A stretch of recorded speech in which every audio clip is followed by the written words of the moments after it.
ओ madam जी सुनिए जरा। छी! पीछे हट! तुझे मैंने कहा पीछे हट!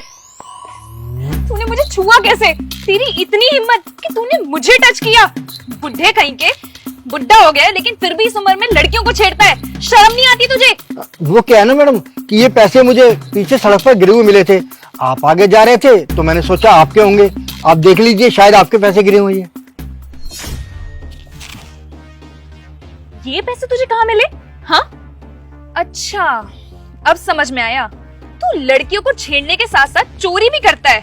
वाह, ये सही है। अबे बुड्ढे, तुझे ऐसे करते हुए शर्म नहीं आती? अपनी उम्र का ना लिहाज कर। तेरे घर में बहू बेटी नहीं है क्या?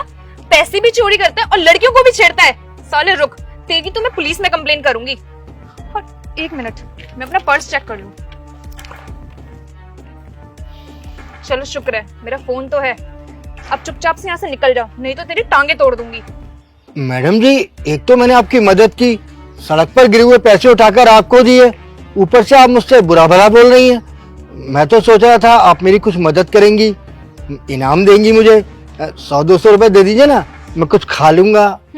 अच्छा, तो जब इनाम चाहिए, एक थप्पड़ मारूंगी ना इनाम के नाम पे, यहीं गिर जाएगा। पता नहीं सुबह सुबह किसका चेहरा देख लिया। मैं अपना दिन नहीं खराब करना चाहती। अच्छा खासा इंटरव्यू के लिए जा रही थी, तेरी शक्ल देख ली। अब जा, निकल यहाँ से। बढ़ाया इनाम देने वाला। कैसे कैसे लोग हैं इस दुनिया में।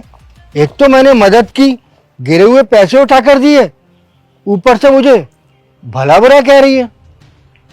चलो मुझे क्या, मुझे तो अपना काम करना है। यार आज का तो दिन ही गजब है।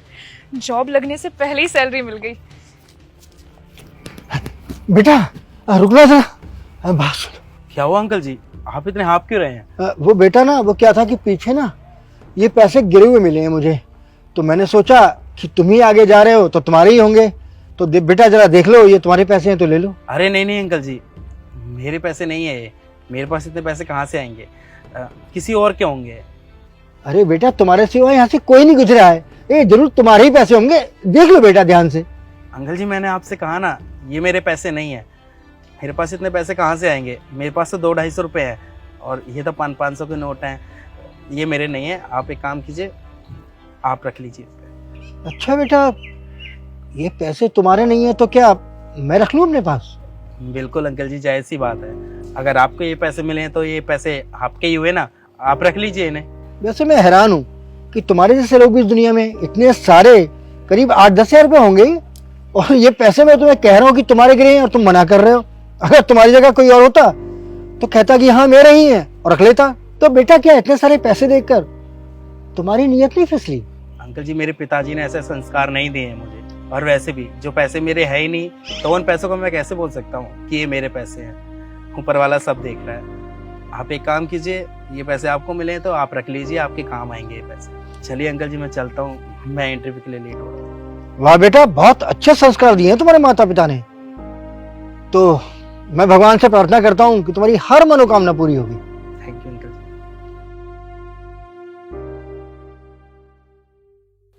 आप दोनों का रिज्यूम मैंने देखा, काफ़ी इम्प्रेसिव है।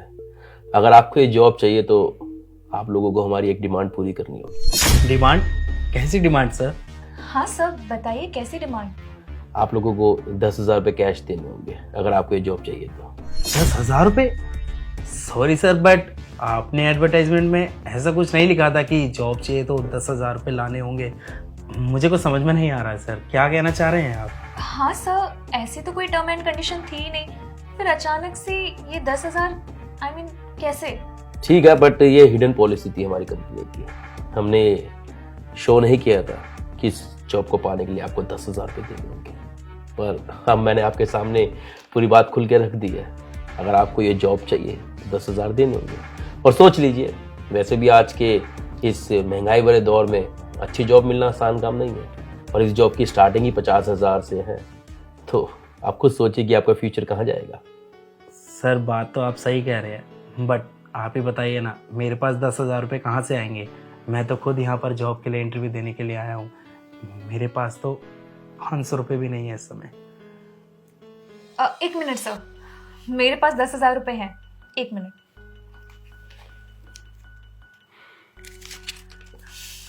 ये लीजिए sir. Wow miss Suman, you are very smart. Sir आप एक काम कीजिए ना, आप मेरी भी जॉब पक्की कर दीजिए, मैं पैसे आपको बाद में दे दूंगा। देखिए मिस्टर धर्मेंद्र, बाद में कुछ नहीं होता। अगर आपके पास अभी 10,000 रुपये है तो दे दीजिए, वरना देख लीजिए दूसरी जॉब। तो सर आप मेरे को 10 मिनट दीजिए, मैं किसी दोस्त को फ़ोन करके यूपीआई करवा लेता हूँ। देखिए मिस्टर धर्मेंद्र, आप मेरा टाइम वेस्ट कर रहे हैं। यूपीआई की कोई रिक्वायरमेंट नहीं है, मुझे सिर्फ और सिर्फ 10,000 रुपये कैश चाहिए। अगर आपकी पॉकेट में पड़े हैं तो बताइए, वरना आप कहीं और जॉब ढूंढ सकते हैं। चलो कुछ नहीं होता। वैसे मिस सुमन, मैं आपसे पूछ सकता हूँ कि आप इतना कैश लेके क्यों घूम रही है? आपको पता है ना आज की डेट में सब काम ऑनलाइन हो जाता है, तो इतना कैश रखना सही नहीं है। चोरी चकारी बहुत ज्यादा बढ़ रही है। वो एक्चुअली सर, ये तो मेरी आदत है। इतने कैश तो मैं नॉर्मली जेब में लेके घूमती हूँ, और कम से कम 10-20 हज़ार तो इंसान के पास कैश होना ही चाहिए। ये तो बहुत अच्छी आदत है। वैसे एक मिनट,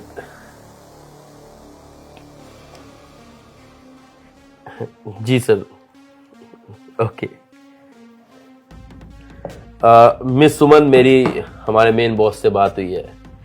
वो कह रहे हैं कि आपके पास इतना कैश हमेशा रहता है तो शायद आपको जॉब की ज़रूरत नहीं है, इसलिए उन्होंने मिस्टर धर्मेंद्र को सिलेक्ट किया इस जॉब के लिए। Congratulation mister Dharmendra. Sir thank you so much sir, पर मुझे कुछ समझ में नहीं आ रहा सर। सर, ये सब क्या चल रहा है? मैंने आपको पैसे दिए और आपने ये जॉब इस 2 कौड़ी के भिखमंगे को पकड़ा दी। देखिए सर, आप मुझे ये जॉब दीजिए, नहीं तो मेरे पैसे वापस करिए। मैम, वैसे जॉब तो आपको नहीं मिल रही है, पर हकीकत चीज़ ये है कि ये पैसे भी आपके नहीं है। क्या? ये सब आप क्या बोल रहे हैं? मतलब एक मिनट, मैं आपको किसी चीज मिलवाता हूँ। पापा, आप अंदर आ जाइए।